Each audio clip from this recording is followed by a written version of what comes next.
tua palavra é luz no meu caminho, luz no meu caminho, meu Deus. Caríssimos irmãos e irmãs, que bom te encontrar neste novo dia, nesta terça-feira. Comecemos o nosso dia na presença daquele que nos conduz, daquele que nos desperta a cada manhã, daquele que nos alegra com a sua presença. E voltemos a nossa atenção para esse Deus que nos ama e nos faz bem. Tire a sua atenção dos seus pensamentos negativos, das suas preocupações. Se despeça do seu passado e desligue a tomada do seu futuro. Aproveite o presente. É no agora que Deus se encontra. É no agora que Deus se revela para nós. Não foi no passado, nem será no futuro. É agora o tempo de Deus. Por isso aproveitemos o tempo de Deus e deixemos ser conduzido por Ele a partir da nossa respiração, respirando o presente, respirando o momento presente. É aqui que Deus se revela na sua plenitude. Meditemos o Evangelho de hoje que a Igreja nos oferece. Marcos capítulo 2, versículos 23 ao 28. Jesus estava passando por uns campos de trigo em dia de sábado. Seus discípulos começaram a arrancar espigas enquanto caminhavam. Então os fariseus disseram a Jesus: Olha, por que eles fazem em dia de sábado o que não é permitido? Jesus lhe disse: Por acaso nunca leste o que Davi e seus companheiros fizeram quando passaram necessidade e tiveram fome? Como ele entrou na casa de Deus no tempo em que Abiatar era sumo sacerdote, comeu os pães oferecidos a Deus e os deu também aos seus companheiros? No entanto, só aos sacerdotes é permitido comer esses pães. E acrescentou: O sábado foi feito para o homem, e não o homem para o sábado. O sábado foi feito para o homem, e não o homem para o sábado. Portanto, o Filho do Homem é Senhor também do sábado. O Filho do Homem é Senhor também do sábado. Palavra da salvação. Glória a vós, Senhor. Estimados irmãos e irmãs, podemos ler esse texto, rezá-lo, a partir de 3 momentos.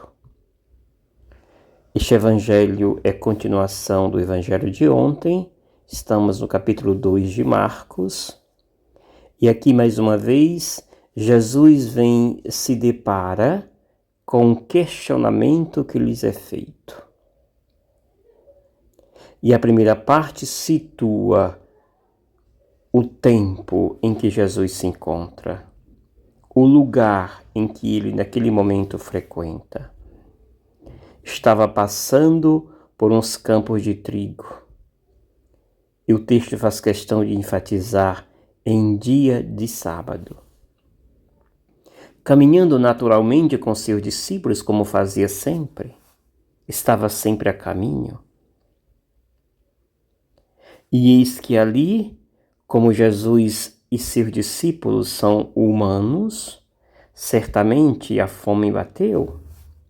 E naturalmente, se ali tem algo para se comer, é natural que nós peguemos alguma coisa e ali matemos a nossa fome. É o que faz Jesus.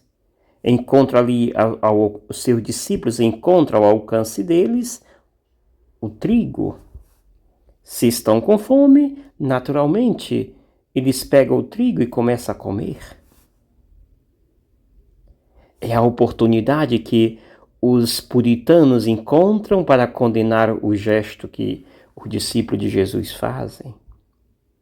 Então os fariseus perguntam, olha, por que eles fazem dia de sábado o que não é permitido?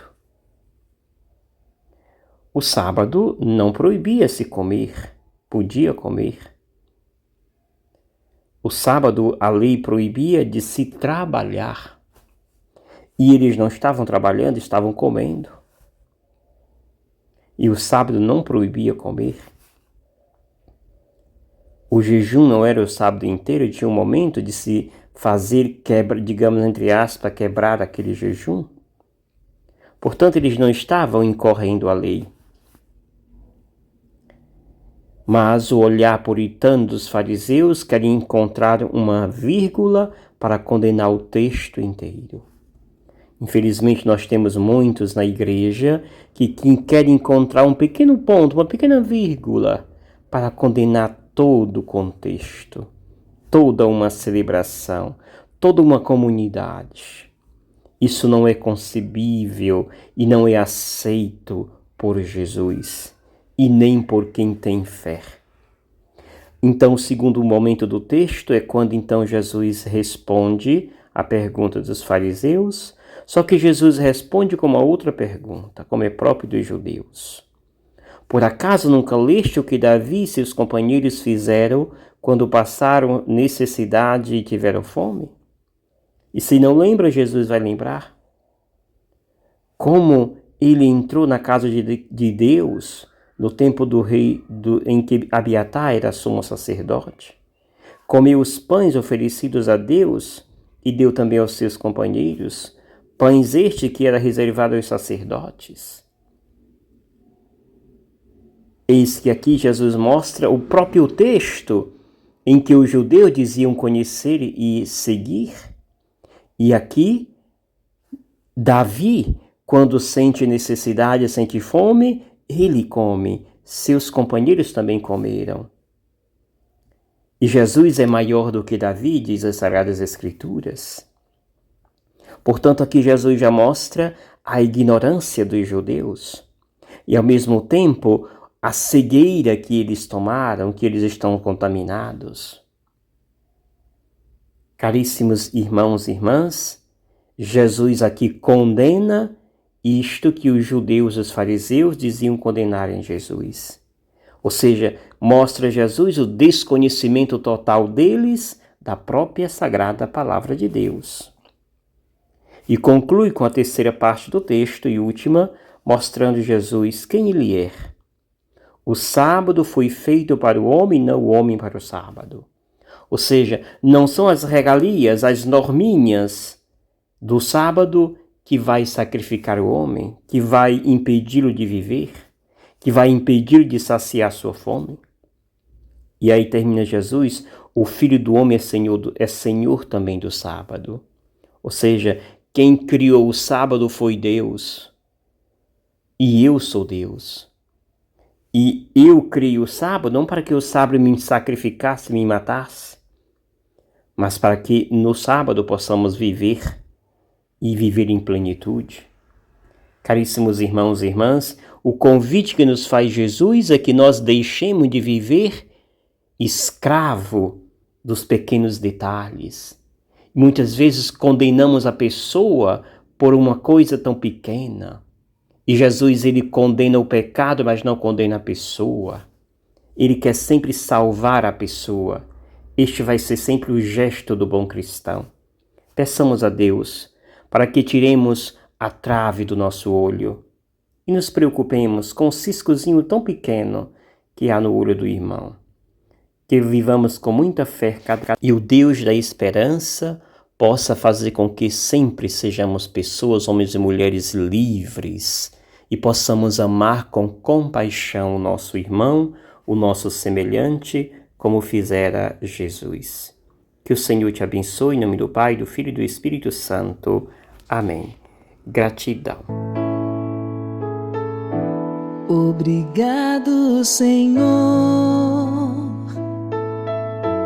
porque és meu amigo.